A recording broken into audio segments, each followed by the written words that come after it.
Журналісты беларускага расследавательніцкага цэнтру выявілі новую схему Беларусі для абыходу заходніх абмежаванняў. Вывучаючы дакументы ад крыніцаў на рынку лесапрадукцыі, яны заўважылі, што айчынную санкцыйную драўніну меркавана працягваюць экспартаваць у еўразвяз пад выглядам тавараў з краінаў Цэнтральнай Азіі. Расследаванне правялі ў партнёрстве з польскім выданнем «Газета Выборча». Праектам украінскай рэдакцыі «Радыёсвабода» схемы пры падтрыманні кіберпартызанаў.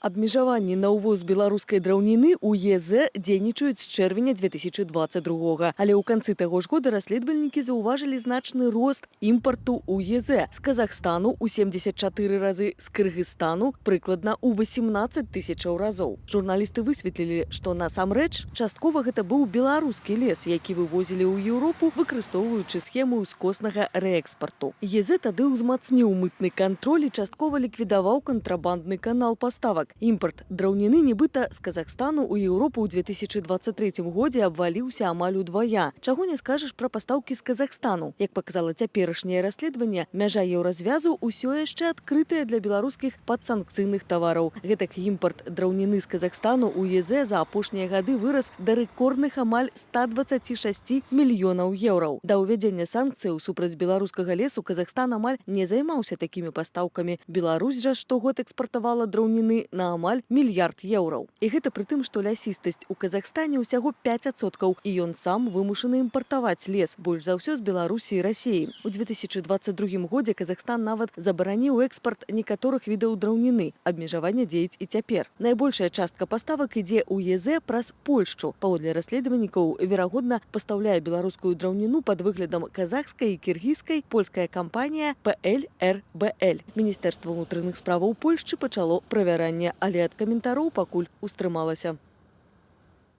І, ўласна, кіраўнік беларускага расследавальніцкага цэнтру Стась Івашкевіч з намі на відэасувязі.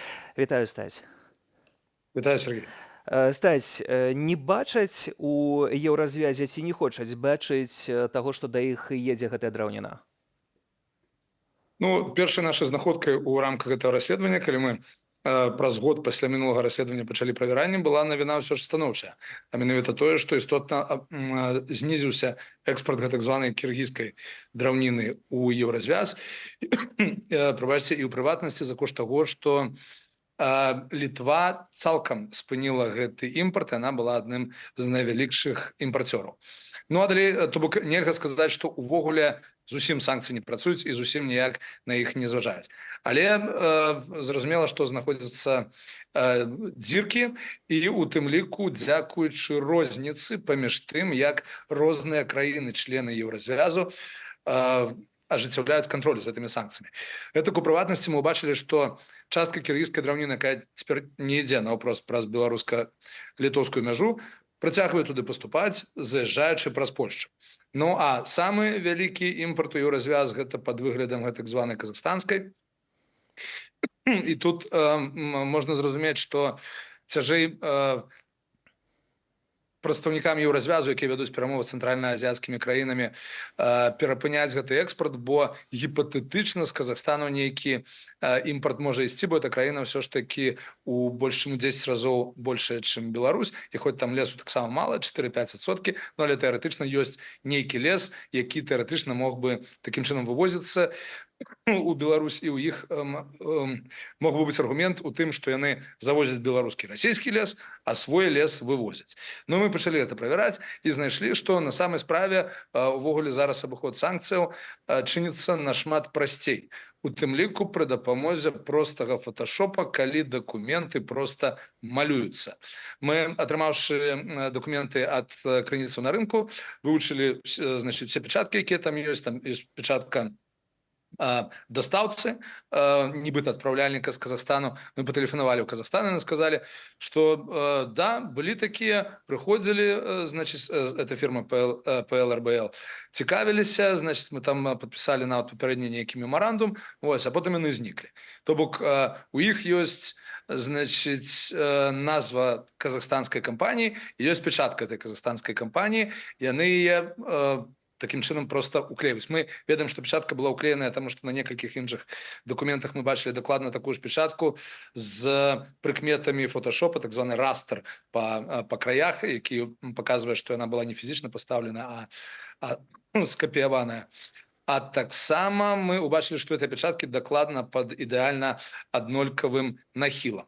Ну а патэлефанаваўшы іншай фірме, чыя там была печатка, менавіта это быў перавознік, такая фірма Галарда, мы крышачку скарысталіся такой журналісцкай правакацыі для таго, каб выпытаць у іх дачыненне і прадставіліся, што мы нібыта ад атрымальніка гэтага грузу ў Польшчы і папрасілі іх там у выпадку, калі з імі будуць звязвацца нейкія казахстанскія органы, в сэнсе нейкія органы еўразвязу, якія будуць праводзіць праверку на прадмет кантрабанднага імпарту ў еўразвяз беларускай падсанкцыйнай драўніны, каб яны, маўляў, былі асцярожныя і не выказалі таго, чаго не трэба. Так мы расплыўчата сказалі.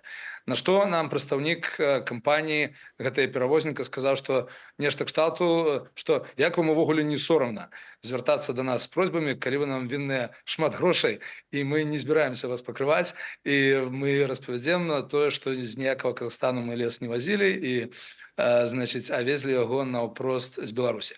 Ну і такім чынам яшчэ шэрагам спосабаў нам удалося пацвердзіць, што прынамсі частка драўніна паступае, па-першае, выснова. Мы бачым, што Польшча это такое слабое звено, альбо прынамсі слабейшае, чым Літва. І другое гэта тое, што ўжо не трэба ствараць складаныя сістэмы, значыць, фірмаў і фейкавых, і дакладней сапраўдных кантрактаў, пераганяць праз іх грошы, як мы это бачылі год таму, што зараз яны убачылі, што падмануць памежныя органы еўразвязу можна проста намаляваўшы дакумент. Але чаму так адбываецца? Можна намаляваць дакумент і падмануць гэтыя органы еўразвязу, бо ўсё ж такі адбываецца нейкае спраўджванне. Увесь час мы маем тое, што службы працуюць, мы ж не праскочыць і гэтак далей, а тут атрымліваецца, што можна проста надрукаваць дакументы і уехаць у гэтую так званую тады зону бяспекі. Ну, выглядае, што так. Мы звярнуліся па каментары і ў Польшчу, і ў Літву, у афіцыйныя органы. Яны абодва нам адказалі, што распачалі так званае перадсудовае правяранне. Ну і будзем спадзявацца, што прынамсі часткова яны вынесуць нейкія высновы, і мы ўбачым вынікі гэтых высноваў на практыцы. Ну, вынікі павінны быць якімі, што цалкам спыніцца увогуле вываз і правоз у еўразвяз з Беларусі драўніны? Значит, одна з рэчаў, якая можа канкрэтна па гэтым кейсе тэхнічна паўплываць, то, што палякі зараз пераходзяць на электронны дакументаабарот, які нібыта павінен забяспечыць лепшы кантроль за сапраўднасцю дакументаў, паводле якіх правозіцца тавар. Але агулам абыход санкцыяў праз трэція краіны гэта ёсць, вядома, праблема, у вырашэнні якой удзельнічаюць у тым ліку лідары беларускай дэмакратычнай супольнасці, і ў прыватнасці гучаць розныя прапановы па другасных санкцыях альбо абмежаваннях, якія будуць распаўсюджвацца на тую дадатковую колькасць тавару, якая вырасла пасля увядзення санкцыяў супраць Беларусі, вырасла з трэціх краін.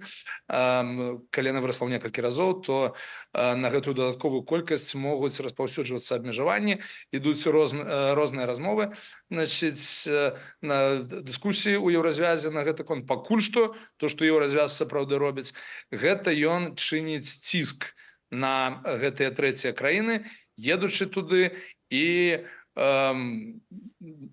дурачы ім галаву, значыць, што так нельга, пакуль што мы не чулі пра пагрозы. Ну, але ведаем, і амерыканцы, само сабой, амерыканцы ў гэтым плане, з таго, што нам бачна, працуюць бадай што больш актыўна і эфектыўна, сярод іншага, таму што ўсё ж такі Злучаныя Штаты Амерыкі это краіна, а еўразвяз вымагае адзінагалоснага рашэння па многіх пытаннях, і гэтым карыстаюцца геапалітычныя сапернікі еўразвязу. Стась, у мяне яшчэ адно пытанне. Наколькі вось тое, што вы робіце, такія расследаванні ўплываюць на тое, што дзіркі закрываюцца?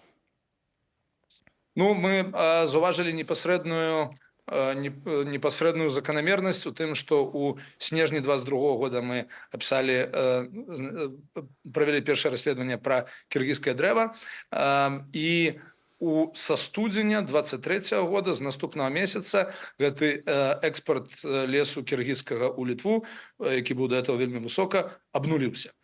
Вось, то бок такого кшталту мы бачым эфект, ну і бачым тое, што в прынцыпе не толькі нашы, але, дарэчы, в Літве так хутчэй за ўсё быў эфект ад публікацыі нашага партнёра, разам з якім мы рабілі мясцовага тамтэйшага выдання Сіена.